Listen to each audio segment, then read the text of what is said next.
네, 구약 성경 53쪽에 있습니다. 창세기 35장 1절에서 7절까지 이 계시의 하나님 말씀 봉독할 때 하나님의 음성을 들으실 수 있기를 바랍니다.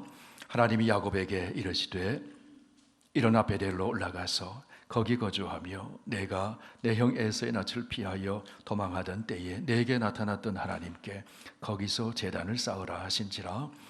야곱이 이에 자기 집안 사람과 자기와 함께한 모든 자에게 이르되 너희 중에 있는 이방 신상을 버리고 자신을 정결하게 하고 너희들의 의복을 바꾸어 입으라.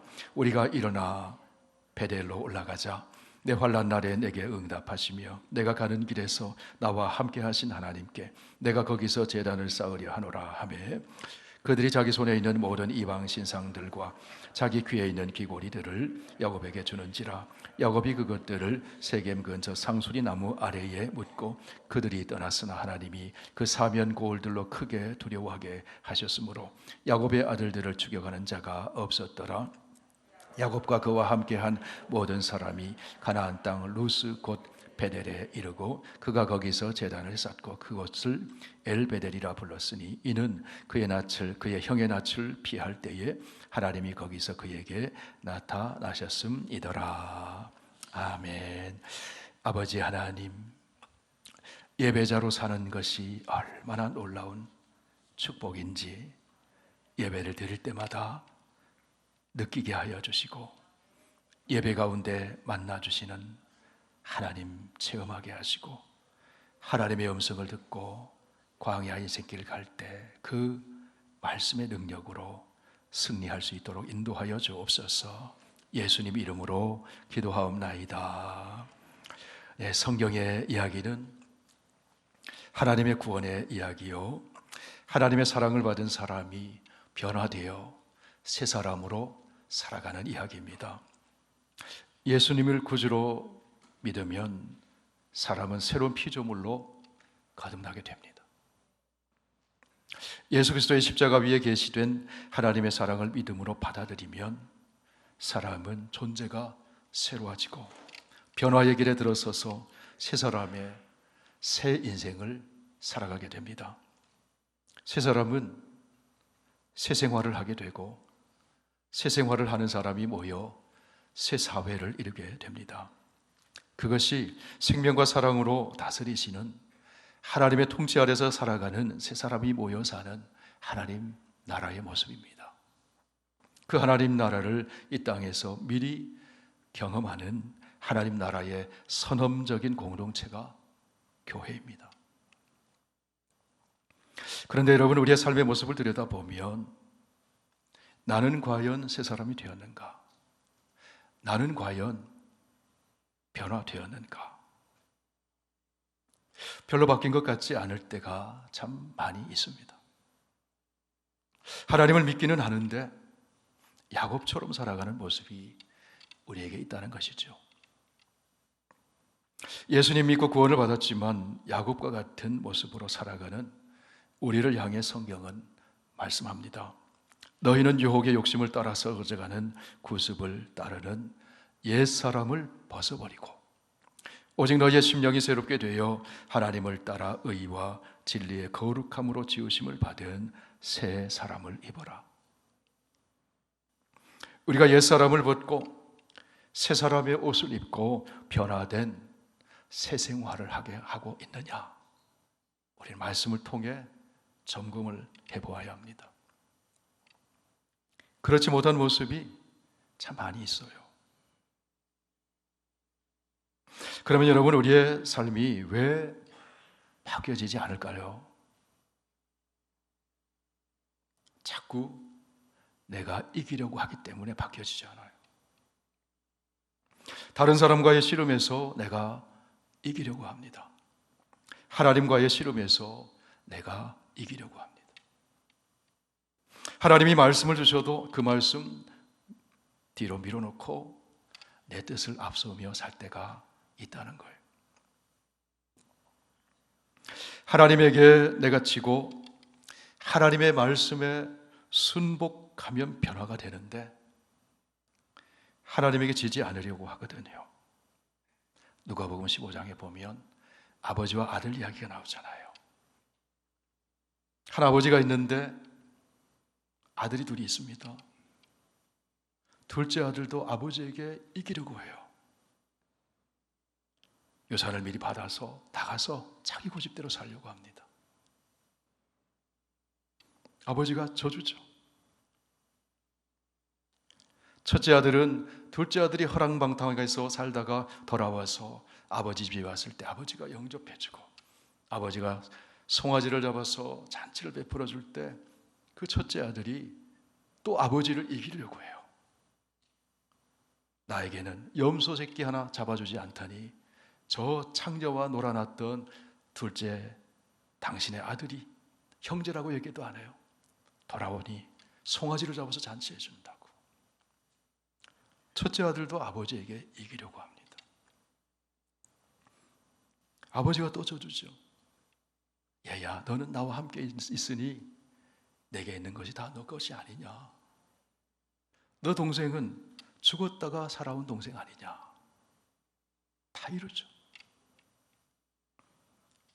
둘째 아들도 아버지를 이기려 하고 첫째 아들도 아버지를 이기려 해요. 이 아버지가 하나님을 보여주는 거잖아요. 그 아들들이 우리의 모습이잖아요. 지금까지 야곱의 인생을 보면 지기 싫어해요. 항상 이기려고 합니다. 야곱은 사람에게도 하나님에게도 지지 않으려고 합니다. 야복 나루터에 씨름을 하는데 끝까지 지지 않으려고 했습니다. 그때 하나님은 어떻게 하십니까? 야곱이 더 이상 힘을 쓰지 못하도록 환도뼈, 이 허벅지 관절을 위골시켜 버리십니다. 그런데 여러분, 환도뼈가 위결되어서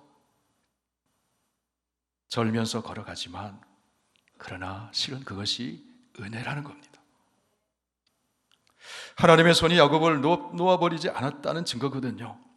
하나님의 손이 야곱을 붙들고 여전히 야곱을 변화시키셔서 야곱을 통해 새 일을 행하시고 위대한 일을 펼쳐가시기를 원하시는 하나님이시라는 거예요. 그래서 하나님은 야곱을 향해 이제 너는 야곱이 아니라 이스라엘이다. 이스라엘의 뜻이 무엇입니까? 하나님과 겨루어 이겼다는 거예요. 여러분, 야곱이 하나님과 겨루어 이겼습니까? 하나님이 져주신 거죠. 왜 져주셨을까요? 야곱을 사랑하시기 때문에 져주신 거예요. 하나님이 너에게 져주셨으니 이제는 너도 이기려고만 하지 말고 져주는 삶을 살아라. 이스라엘이라는 이름에 그런 하나님의 뜻이 담겨 있는 거예요. 이것이 은혜입니다. 이것이 축복입니다. 이것이 하나님의 사랑인 것입니다. 이제 너도 져주면서 살아라.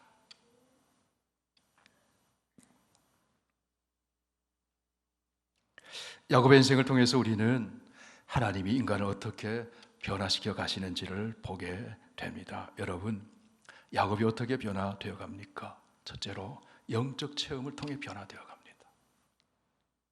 형 에서의 눈을 피해 외삼촌 집으로 가던 도중에 루스라는 곳에서 야곱이 하나님을 체험하잖아요. 하늘에 닿은 사닥다리 위에서 하나님이 야곱에게 말씀하시고 축복하시고 만나주시는 그 신비한 체험을 하죠. 그때 야곱은 잠이 깨어서 돌을 세워놓고는 베델이라 불렀습니다. 그곳에 기름을 붓고 하나님께 예배를 드립니다. 하나님께 서원하면서 이제는 하나님 중심으로 살겠습니다. 다짐을 합니다. 베델에서 그 영적 체험이 야곱을 변화시켰다. 야곱을 변화시킨 두 번째 경험은 무엇입니까? 야곱이 사랑하게 됐다는 거죠. 누군가로부터 진실한 사랑을 받으면 사람은 변화됩니다. 누군가를 진실하게 사랑하면 또한 변화가 됩니다. 야곱이 누구를 사랑했어요?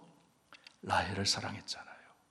7년을 수일처럼 힘든 줄 모르고 성실하게 일합니다. 인내하며 일합니다. 기다리며 일합니다. 자기밖에 모르던 이기주의자 야곱이 헌신합니다. 섬깁니다. 그런 모습으로 야곱이 변화되어 갑니다. 야곱은 세 번째로 홀로 있음을 통해서 또 한 번 변화를 경험하죠. 20년 동안 외삼촌 라반의 집에서 얼마나 분주하게 살았습니까? 그런데 야복 강가에서 그 벌판에 한밤중에 홀로 남았습니다. 하나님과 밤새도록 씨름합니다. 허벅지 관절이 위골되면서 힘을 쓸 수가 없게 되었습니다. 하나님이 야곱을 묻습니다. 너의 이름이 무엇이냐? 내 이름은 야곱입니다. 나는 속이는 자입니다.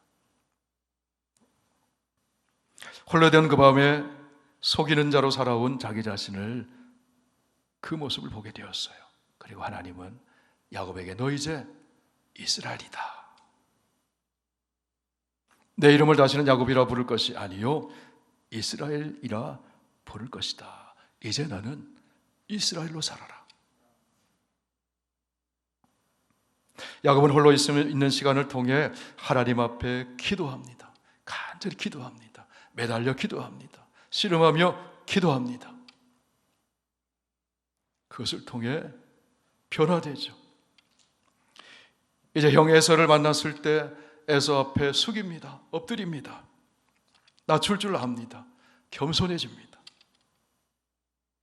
용서를 빌죠. 눈물을 흘리며 화해하는 사람이 되잖아요. 형을 이겨먹으려고 했잖아요. 형을 이겼잖아요. 그런데 형에게 져주는 거예요. 변화된 거죠. 변화를 경험하는 네 번째는 위기를 만날 때 변화된다는 거예요. 위기를 만나면 문제를 직시하게 되고 위기를 만나면 정말 중요한 것이 무엇인지를 생각하게 되잖아요. 하나님은 위기를 사용하셔서 우리를 변화시키려 가시는 겁니다. 오늘 본문의 이야기는 야곱이 또다시 위기를 만나는 이야기예요. 그 위기를 통해서 변화를 경험하는 야곱의 이야기입니다. 야곱의 가정에 위기가 찾아왔습니다. 결혼하여 가정을 이루고 자녀를 얻게 된 야곱. 야곱의 위기는 이제 혼자만의 위기가 아니라 가족의 위기요 공동체의 위기가 되었습니다. 야곱의 변화는 이제 혼자만의 변화가 아니라 가족의 변화요 공동체의 변화로 이어지게 됩니다. 야곱의 가정에 위기가 찾아왔어요. 어떤 위기가 찾아왔습니까? 야곱의 가족들이 다 몰살당할 수도 있는 그런 절박한 위기 상황에 처해 있었습니다. 그 이야기가 창세기 34장에 나오잖아요. 야곱의 가족이 하나님의 지시를 받아 고향으로 돌아가는 도중에 세겜에 머물렀습니다. 숲곳에서 집을 짓고 우리간을 짓고 또 세겜에 머물렀습니다. 그곳에서 야곱의 외동딸 디나가 그 땅 사람들 여자를 보려고 나갔다가 어떤 일을 당합니까? 하몰의 아들 세겜에게 성폭행을 당하잖아요. 세겜이 디나를 연연해합니다. 그의 아버지 하몰은 야곱 가족들에게 찾아와서 디나와 자기 아들 세겜이 혼인하도록 허락해달라고 간청을 했습니다. 야곱의 아들들은 속으로 분을 사귀면서 하몰의 모든 남자들이 할례 받으면 허락하겠다고 그렇게 얘기를 했습니다. 그들이 할례를 다 받았습니다. 상처가 낫기 전에 야곱의 둘째 아들, 셋째 아들 시므온과 레위가 나가서 그 세겜사들의 사람의 남자들을 칼로 쳐 죽입니다. 그리고 재물을 약탈하는 사건이 벌어져요. 그러자 히위 족속인 세겜 사람들이 가나안 족속과 브리스 족속을 모아서 야곱 가족에게 보복을 하려고 합니다. 야곱의 가족이 다 죽게 생긴 거예요. 여러분, 이것이 표면에 드러난 야곱 가정의 위기예요. 그럼 야곱 가정의 진짜 위기가 뭐였냐 하는 거예요. 그 위기의 뿌리가 뭐였냐 하는 거예요. 그 위기의 뿌리는 이 가정의 영적 제사장인 야곱의 영적인 침체에 있었다. 베델의 하나님을 기억하면서 고향으로 향하던 발걸음을 멈추고 살기 좋고 편한 땅 숲곳에 집을 짓습니다. 우리간을 짓습니다. 세겜에 머뭅니다. 집도 짓고 밭도 사서 살면서 현실에 안주하면서 살아갑니다. 그 땅 사람들에게 영향받으며 살아갑니다. 서서히 영적인 분별력을 잃어갑니다. 자신에게 가정에 침투해 들어오고 있는 세상의 물결을 감지하지 못하며 살아가고 있었습니다. 야곱은 어느새 하나님께서 주신 약속의 말씀을 잊어버렸어요. 수컷과 세겜에 머물면서 하나님께 예배드렸던, 베델에서 예배드렸던 감격을 잃어버리고 있었어요. 10년 동안 그랬다는 거예요. 야곱은 이제 그런 생활에 익숙해졌어요.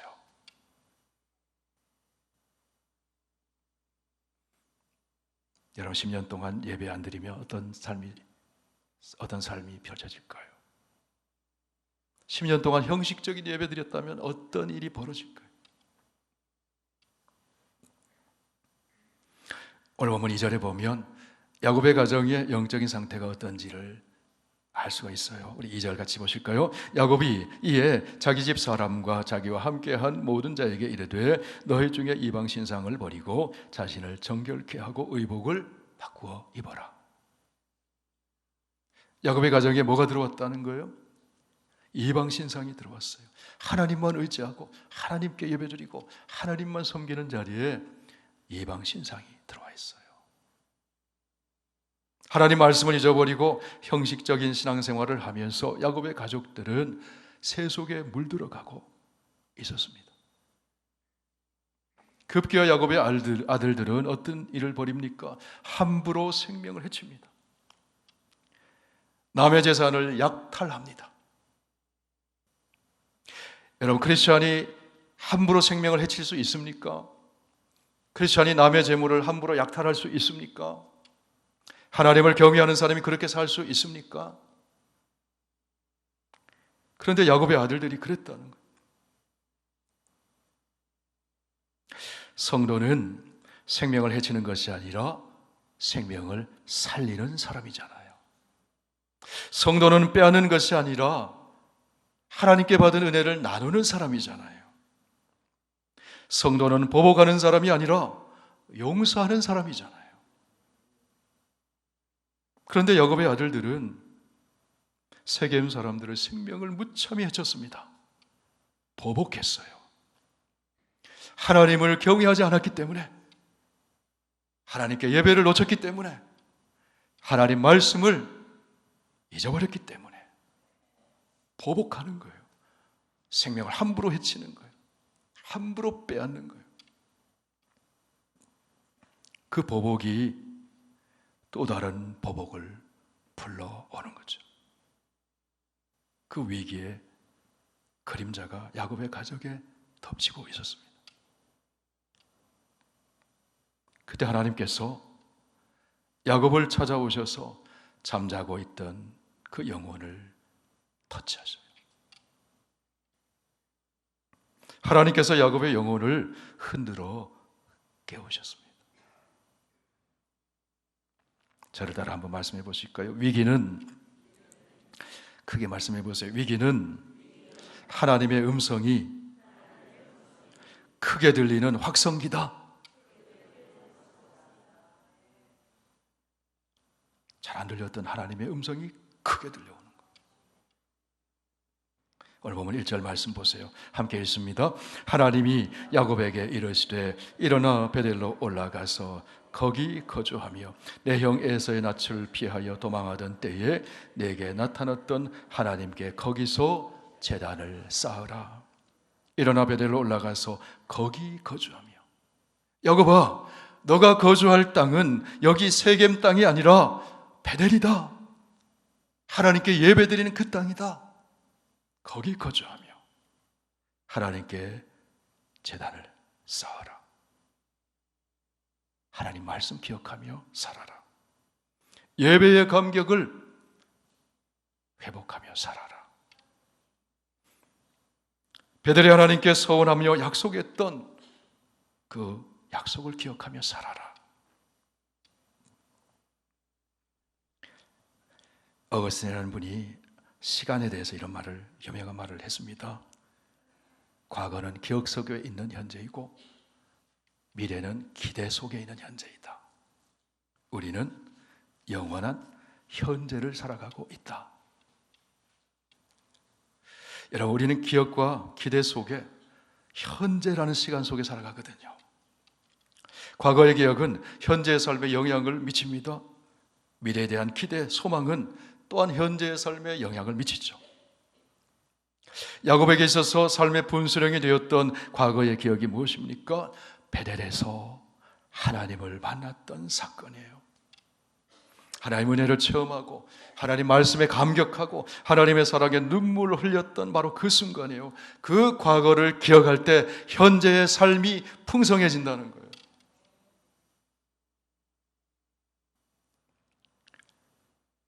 베델에서 야곱은 하나님의 말씀을 받았어요. 미래에 대한 말씀을 받았거든요. 하나님이 보여주시는 비전이죠. 소망이죠. 너를 통해, 너의 자손을 통해 모든 민족이 복을 받게 될 것이다. 여러분, 그 미래를 기대하며 사는 거예요. 약속을 붙들고. 그러면 우리의 삶을 붙잡아 주는 겁니다. 어려움이 와도 이겨나가게 합니다. 유혹이 와도 거룩하게 만듭니다. 우리의 삶을 성실하게 만들고 우리의 삶을 풍성하게 만들고 지속적으로 성장해 나가면서 그 비전을 이루도록 하나님의 합당한 사람으로 살아가게 만들어 주는 거예요. 그러므로 우리가 말씀을 붙들어야 됩니다. 그러면 여러분, 베델에서 야곱은 하나님으로부터 어떤 말씀 받았습니까? 창세기 28장 13절 이하의 말씀 다 함께 읽습니다. 또 본즉 여호와께서 그 위에 서서 이르시되 나는 여호와니 너의 조부 아브라함의 하나님이요 이삭의 하나님이라. 내가 누워있는 땅을 내가 너와 내 자손에게 주리니 내 자손이 땅에 티끌같이 되어 내가 서쪽과 동쪽과 북쪽과 남쪽으로 퍼져갈지며 땅의 모든 족속이 너와 내 자손으로 말미암아 복을 받으리라. 내가 너와 함께 있어 내가 어디로 가든지 너를 지키며 너를 이끌어 이 땅으로 돌아오게 할지라. 내가 내게 허락한 것을 다 이루기까지 너를 떠나지 아니하리라 하신지라. 여러분, 베델에서 야곱이 하나님으로부터 어떤 말씀을 받았습니까? 너가 어디로 가든지 내가 너와 함께 해주겠다. 땅의 모든 족속이 너와 내 자손으로 말미암아 복을 받게 될 것이다. 세겜 땅에 머물면서 그 말씀을 잃어버린 거예요. 그 감격을 잃어버린 거예요. 야곱은 하나님으로부터 엄청난 비전을 받았습니다. 그런데 세겜 땅에서 잊어버렸어요. 야곱의 아들들이 누굽니까? 야곱에게 말씀하셨습니다. 너와 내 자손으로 말미암아 모든 족속이 복을 받을 것이다. 그런데 여러분, 야곱의 자손들, 야곱의 아들들이 지금 복을 끼치고 있습니까? 생명을 해치잖아요. 약탈하여 빼앗잖아요.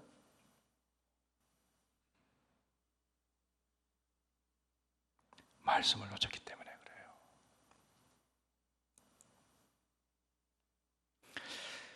성도 여러분, 우리의 삶에 위기가 찾아오면 위기만 오는 것이 아니라 하나님도 우리의 삶에 찾아오심을 믿으시길 바랍니다.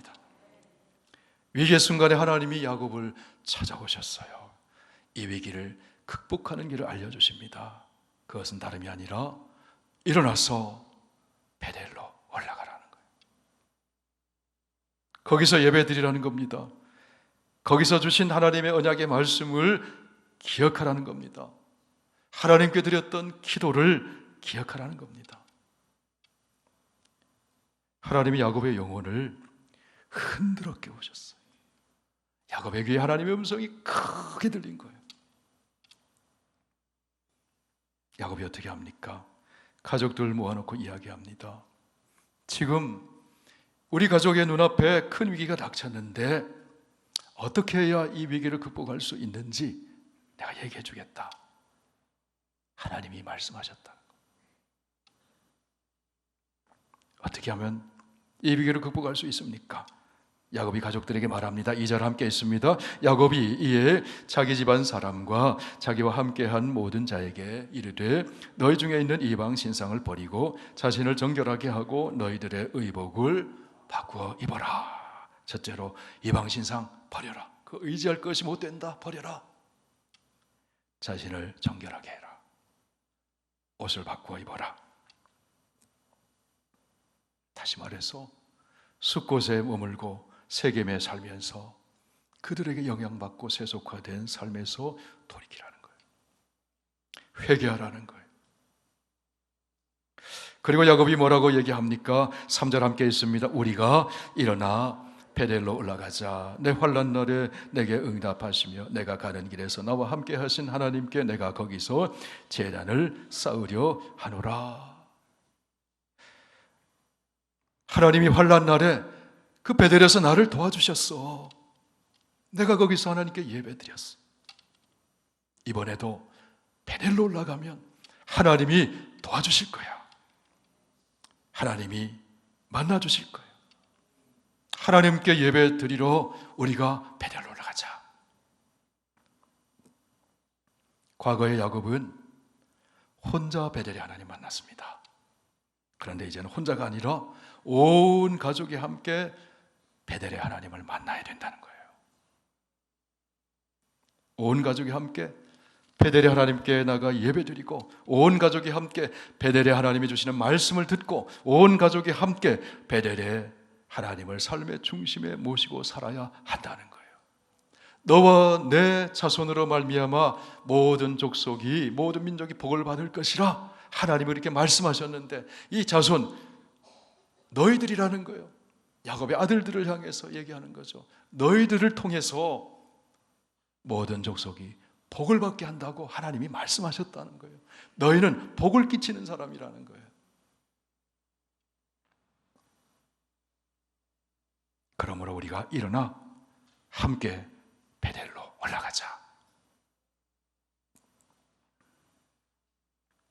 야곱의 이 요청 앞에 가족들이 어떻게 합니까? 순종해요. 야곱의 가족들이 왜 순종할까요? 그것이 사는 길이기 때문에 순종하는 거예요. 순종하지 않으면 세겜 족속이 칼에 다 죽게 됩니다. 함께 순종하면 함께 살게 되는 거예요. 하나님이 보호해 주시는 거죠. 우리 4절 말씀 함께 있습니다. 그들이 자기 손에 있는 모든 이방 신상과 자기 귀에 있는 고리를 야곱에게 주는지라 야곱이 그것을 세겜 근처 상수리 나무 아래에 묻고 그렇게 소중히 여겼던 이방 신상을 묻습니다. 귀고리를 묻습니다. 버립니다. 그럴 때 하나님이 돌보심을 경험해요. 우리 5절 함께 있습니다. 그들이 떠났으나 하나님이 그 사면 고울들로 크게 두려워하게 하셨으므로 야곱의 아들들을 추격하는 자가 없었더라.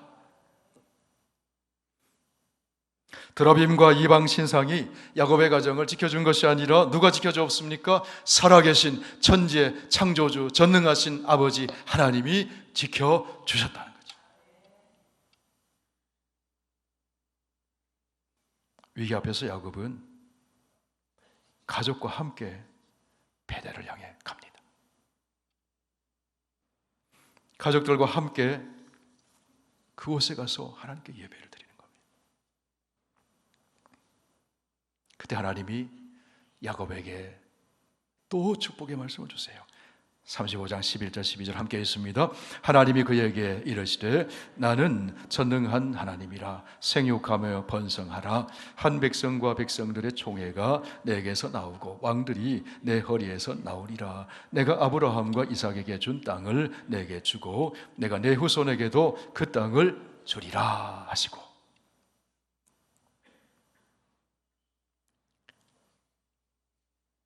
하나님께서 야곱에게 축복의 말씀 주셨어요.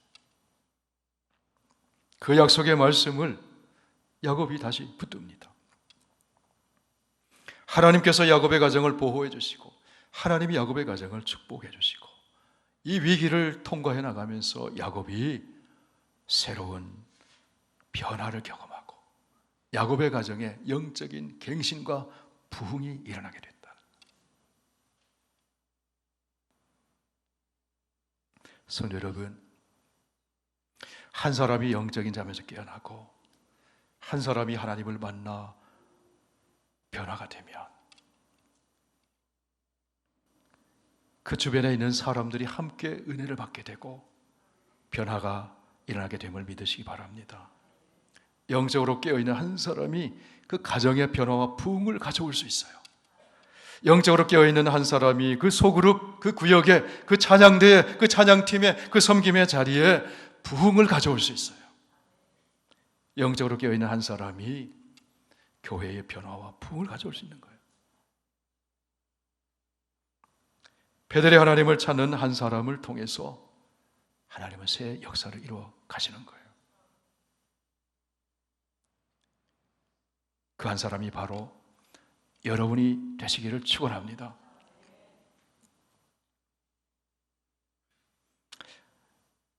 성도 여러분, 예수 그리스도 안에서 구원을 받아 하나님 자녀로 살아가는 우리 한 사람 한 사람에게는 각자의 베델이 있어요.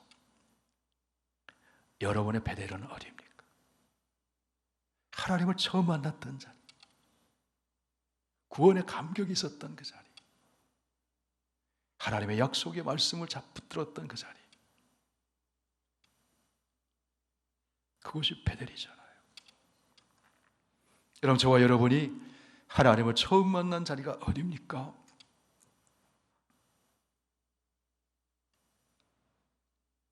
십자가의 예수 그리스도, 그 예수 그리스도를 통해서 우리가 하나님을 만난 거예요. 하나님의 용서를 경험하고 하나님의 사랑을 경험하고 하나님의 축복을 경험하고 하나님께 처음 예배 드렸던 그 자리, 십자가의 예수 그리스도를 만난 그 자리가 저와 여러분의 베델인 거예요. 그 베델로 올라갑시다. 우리가 사순절을 지나고 있습니다. 사순절에 우리는 예수님의 고난과 십자가를 바라보면서 부활을 향해 나가는 거죠. 십자가에서 보여주신 하나님의 사랑을 알게 된 그 자리, 그 자리로 다시 나아가는 것이 사순절을 지나는 의미죠. 그 자리가 우리 한 사람 한 사람의 베델입니다. 베델은 하나님이 임재하시는 하나님의 집입니다. 하나님을 만나는 곳입니다. 하나님께 예배드리는 곳입니다. 하나님의 축복의 말씀을 받는 곳입니다. 베델에서 하나님은 우리를 위로해 주시고 우리에게 소망을 주시고 우리에게 새 힘을 주십니다. 거기에 안식이 있고 회복이 있고 부흥이 있고 축복이 있는 것입니다. 그러므로 베델은 우리의 영혼의 고향과 같은 곳이에요. 위기 앞에 선 야곱이 가족들에게 말합니다. 우리가 일어나 베델로 올라가자.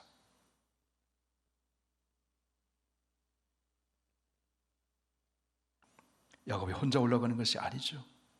가족과 함께 올라가는 거예요. 공동체가 함께 베델로 올라가는 것입니다. 우리가 일어나 함께 베델로 올라가자. 사랑하는 성도 여러분, 오늘 우리가 일어나 함께 베델로 올라가는 저와 여러분 다 되시길 축원합니다. 영혼의 고향인 베델을 향해 올라감으로 구원의 감격이 회복되고 예배의 감격이 회복되고 주님을 향한 첫사랑의 감격이 회복되기를 원합니다.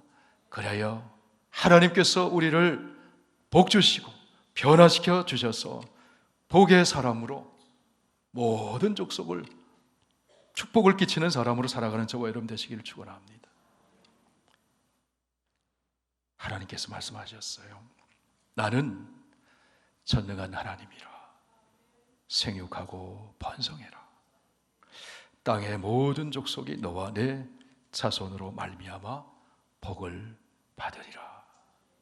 우리 한 사람 한 사람, 우리 선교교회 공동체, 우리 공동체가 다 함께 일어나서 베델로 올라가 하나님이 주신 구원의 감격과 비전을 붙들고 살아가는 그런 공동체가 되기를 축원을 드립니다.